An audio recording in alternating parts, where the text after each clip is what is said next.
আসসালামু আলাইকুম ওয়া রাহমাতুল্লাহি ওয়া বারাকাতুহু। স্বাগত জানাচ্ছি আপনাদেরকে basic to advance Bangla calligraphy কোর্সের ৬ম পর্বে। আজকের ভিডিওতে ইনশাআল্লাহ আমরা একটা অ্যাঙ্গেলের মাধ্যমে মোট ১৩টা হরফ শিখব। সেজন্য পুরো ভিডিওটি অবশ্যই দেখতে হবে, নয়তো আপনারা কীভাবে হরফগুলো লিখছি সেগুলো বুঝতে পারবেন না।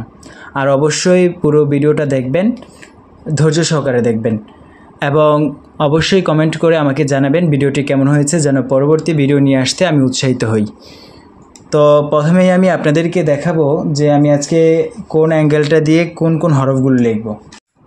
তো প্রথমেই আমি এই অ্যাঙ্গেলটা লিখব, অর্থাৎ আজকের আমাদের মূল টার্গেট থাকবে হচ্ছে এই অ্যাঙ্গেলটা শেখা এবং এই অ্যাঙ্গেলের মাধ্যমে এই ১৩টা হরফ শেখা, অর্থাৎ ড, ঢ বিন্দু, র, রস্য উ, দীর্ঘ উ, তারপর হচ্ছে উ, চ, ছ, বর্গীয় জ, ড, ঢ বিন্দু, র, ট, প এবং ভ। তো আর কথা না বাড়িয়ে শুরু করে দিই আজকে আমাদের মূল আলোচনা। তো প্রথমেই আমি আপনাদেরকে দেখাবো যে এই অ্যাঙ্গেলটা কিভাবে লিখতে হবে, তারপর ইনশাআল্লাহ আমরা ধারাবাহিকভাবেই সবগুলো হরফ লিখব। প্রথমে আমি সোজা একটা দাগ টেনে নিব, অর্থাৎ সোজা দাগ যেমন মোটা আমরা দিয়েছিলাম সেভাবে মোটাই হবে। এভাবে সোজা একটা দাগ টানবো, দাগ টানার পর হচ্ছে ডান দিকে উপরে তুলে দিব। আর আমরা জানি যে এই অ্যাঙ্গেলটা মোটা হবে, সুতরাং আমাদের অ্যাঙ্গেল অনুযায়ী আমাদের এই অ্যাঙ্গেলটা ঠিক আছে। তো দেখেন আমি প্রথমে এই অ্যাঙ্গেলটা লিখে নিয়েছি, এখন এই অ্যাঙ্গেলের মাধ্যমেই আমরা ১৩টা হরফ শিখব। তো আজকে আপনাদেরকে দেখাই যে আমি এই অ্যাঙ্গেলটার মাধ্যমে কীভাবে ১৩টা হরফ লিখি। প্রথমে হচ্ছে আমি আবার এখানে অ্যাঙ্গেলটা টেনে নিচ্ছি, টেনে নেওয়ার পর হচ্ছে আমরা যে ত লিখেছিলাম ঠিক সেভাবে এখান থেকে এইভাবে দিয়ে দিলেই আমাদের ড হয়ে যাচ্ছে। আমি আপনাদেরকে আগেও বলেছিলাম যে আমরা বাংলা ক্যালিগ্রাফি শিখি আর আরবি ক্যালিগ্রাফি শিখি, একটা অ্যাঙ্গেল বা একটা হরফ শেখার মাধ্যমে দেখা যায় আমরা অনেকগুলো হরফ শিখতে পারি।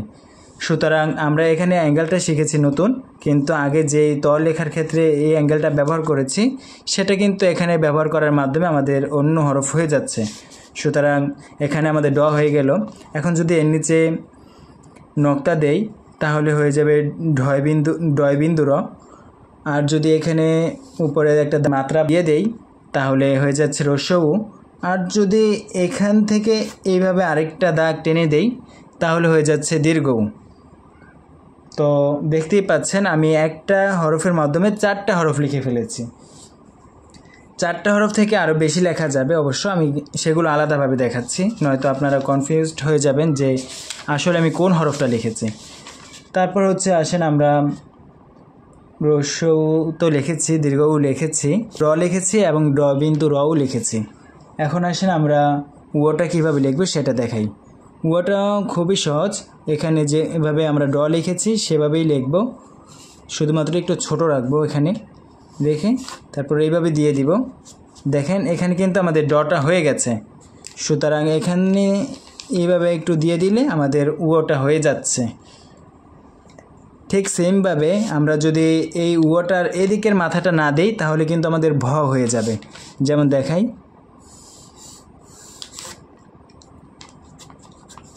এদিকে একটা মাথা দিয়ে দিলে আমাদের কিন্তু ভ হয়ে যাচ্ছে। তো দেখতে পাচ্ছেন আমি আজকে এখানে অল্প সময়ের মধ্যে 6টা হরফ লিখে ফেলেছি। সবগুলো হরফ আগের মতোই, শুধুমাত্র আমাদের এখানে অ্যাঙ্গেলটা পরিবর্তন হয়েছে, কিন্তু আগের যে অ্যাঙ্গেলগুলো শিখেছি সেগুলোও আমরা এখানে ব্যবহার করছি। এবার আসেন আমরা লিখি চ কীভাবে লিখব এবং পরবর্তী হরফগুলো আমরা দেখাবো। ও হ্যাঁ, আরেকটা বিষয়, আমি এখানে হয়তো আপনাদেরকে ১৩টা হরফ বলেছি, কিন্তু এখানে আরেকটা হরফ বৃদ্ধি পাবে, সেটা হচ্ছে দ। তো দটাই আগে লিখি আমরা, তারপর না হয় পরের হরফগুলোতে যাই, যেহেতু দটা হঠাৎ করে মনে পড়লো, নয়তো ভুলে যেতে পারি। তো প্রথমে আমরা অ্যাঙ্গেলটা টেনে নিব, অ্যাঙ্গেলটা টেনে নেওয়ার পর হচ্ছে আমরা সোজা এদিকে আরেকটা দাগ টেনে দিব, তাহলে দ হয়ে যাবে। এটা সবাই আমরা কম বেশি বুঝি যে দটা কীভাবে লিখতে হয়, শুধুমাত্র আমরা অ্যাঙ্গেলটা ব্যবহার করেছি, তারপর নিচের দিকে দাগ টেনে দিয়েছি। সোজা দাগও টানতে পারবেন, তাছাড়া এটা চাইলে এইভাবেও দিতে পারেন, যেভাবে দেন আপনাদের খুশি, কিন্তু দটা হয়ে যাবে। এরপর আসেন হচ্ছে আমরা চ লিখি। চ লেখার ক্ষেত্রে আমরা প্রথমে অ্যাঙ্গেলটা টানবো এতটুকু, অবশ্য এই লম্বা দাড়িটা একটু সোজা দাড়িটা একটু লম্বা দেব। তারপর হচ্ছে আমরা এদিক থেকে এইভাবে দিয়ে দিলে আমাদের চ হয়ে যাচ্ছে। এই চটাই আমরা যদি এখানে আরেকটু ছোট করে লিখি, তারপর হচ্ছে আমরা হয়ের মতো এখানে দিয়ে দেই, তাহলে কিন্তু আমাদের ছ হয়ে যাচ্ছে। আমরা হয়ের মধ্যে যেভাবে লিখেছিলাম এখানে ঠিক সেমভাবে আমরা এখানে দিচ্ছি, আমাদের কিন্তু ছ হয়ে যাচ্ছে। এরপর আসেন আমরা আরেকটা হরফ লিখি, সেটা আগেই দেখিয়ে দেওয়া দরকার ছিল কিন্তু মনে ছিল না। বর্গা জটা আমরা এখানে লিখি। তো আমরা প্রথমে হচ্ছে ড লিখে নিচ্ছি। ডটা তো আমরা সবাই মোটামুটি আশা করি খুব সহজেই লিখতে পারবো। এরপর হচ্ছে আমরা এখান থেকে এভাবে দিয়ে দিলে আমাদের বর্গা জ হয়ে যাচ্ছে। তো দেখতেই পাচ্ছেন আমি কিন্তু মোটামুটি এখানে 1 2 3 4 5 6 7 8 9 10টা হরফ লিখে ফেলেছি। তার মানে আমাদের আর বাকি আছে 4টা হরফ। 4টা হরফের মধ্যে প্রথমে হচ্ছে আমরা ড লিখে ফেলেছি। ড এর পরে আমরা হচ্ছে ঢ লিখব।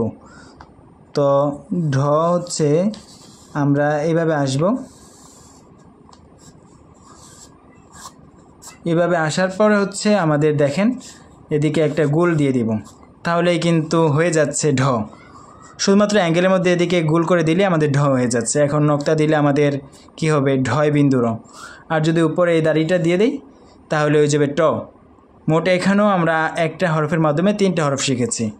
তো আমাদের 13টা হরফ কিন্তু হয়ে গেছে। এখন শেষ যে হরফটা আপনাদেরকে দেখাবো সেটা হচ্ছে প।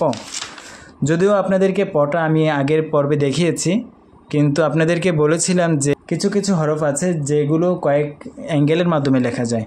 যেমন এর আগে আমরা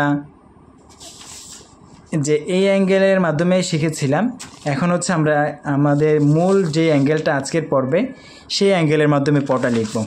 তো সেক্ষেত্রে প্রথমেই আপনাদেরকে এভাবে অ্যাঙ্গেলটা আনতে হবে। টানার পর হচ্ছে এখান থেকে দাঁড়ান আমি আপনাদেরকে আবার দেখাই। এইভাবে রাখলাম। প্রথমে হচ্ছে আপনারা অ্যাঙ্গেলটা টেনে নেবেন। অ্যাঙ্গেলটা টেনে নেওয়ার পর হচ্ছে এই উপর থেকে এদিকে আস্তে করে নিচে নামবেন, যেমন মূর্ধন্যতে আমরা নেমেছিলাম। দেখেন এটাও আরেকটা প হয়ে গেল। তো এই হচ্ছে আমাদের আজকের মূল 15টা হরফ। আমি এখানে আপনাদেরকে দেখাই কি কি হরফ আমি লিখেছি। প্রথমে এই অ্যাঙ্গেলটা লিখেছি, অ্যাঙ্গেলটা লিখে আমরা ড লিখেছি। ডর মধ্যে নিচে একটা নক্তা দিয়েছি বা মাত্রা বিন্দু বলতে পারেন। তো এটা দেওয়ার মাধ্যমে আমাদের ড বিন্দু র হয়ে গেছে। তারপর হচ্ছে আমরা উপরে একটা দিয়ে ইয়াস হয়ে গেছে, আর নিচে এখানে আরেকটা মাথা টেনে দেওয়ার মাধ্যমে দীর্ঘও হয়ে গেছে। তারপরে এখানে এদিকে একটা গোল করে এভাবে দেওয়ার কারণে আমাদের উও হয়ে যাচ্ছে। তারপর হচ্ছে এই বাড়তি অংশটুকু না দিলেই আমাদের ভ হয়ে যাচ্ছে। তারপর দেখালাম হচ্ছে দ কীভাবে লিখতে হয়। দটা আমি দুইভাবে দেখিয়েছি, হয়তো সোজা দাগ দিতে পারেন, নয়তো এইভাবে বাঁকা করে দিতে পারেন। তারপর হচ্ছে চটা কীভাবে লিখতে হয় সেটাও দেখিয়েছি। এখন ছটাও দেখিয়েছি। ছটা আমরা চ এবং হয়ের 2টা হরফের সংমিশ্রণে লিখেছি। তারপর হচ্ছে বর্গা জটা ড লেখার মাধ্যমেই আমাদের কমপ্লিট হয়ে যায়, শুধুমাত্র এই অ্যাঙ্গেলটা দিলেই যথেষ্ট হয়ে যায়। আর হচ্ছে তারপর হচ্ছে মূল অ্যাঙ্গেলটা দিয়ে এখানে গোল মাথা টেনে দিয়েছি। তারপর হয়ে গেছে আমাদের ঢ। নিচে নক্তা দেওয়ায় ঢ বিন্দুর হয়ে গেছে, আর উপরে এই মাত্রাটা দেওয়ার কারণে ট হয়ে গেছে। এরপর হচ্ছে পটা কীভাবে লিখতে হয় সেটা আপনাদেরকে এখানে দেখিয়েছি। তো আশা করি সবগুলো হরফ শিখতে পেরেছেন। তো দেখা হচ্ছে পরবর্তী ভিডিওতে। ততক্ষণ ভালো থাকবেন, সুস্থ থাকবেন, নিজের খেয়াল রাখবেন। আর হ্যাঁ, অবশ্যই ভিডিওটা কেমন হয়েছে তা কিন্তু বলতে ভুলে যাবেন না। আর হ্যাঁ, আরেকটা বিষয় আপনাদের কাছে অনুরোধ জানাই, আপনারা আমার চ্যানেল সাবস্ক্রাইব করে রাখবেন, আর হচ্ছে নিজের ফ্রেন্ড সার্কেলের মধ্যে এই কোর্সটা শেয়ার করে রাখবেন যেন ওরাও শিখতে পারেন এবং আমিও উৎসাহ পাই এবং আপনাদের কাছে নতুন নতুন ভিডিও নিয়ে আসতে পারি। তো দেখা হচ্ছে পরবর্তী ভিডিওতে। আসসালামু আলাইকুম ওয়া রাহমাতুল্লাহ। ফি আমানিল্লাহ। ভালো থাকবেন, সুস্থ থাকবেন।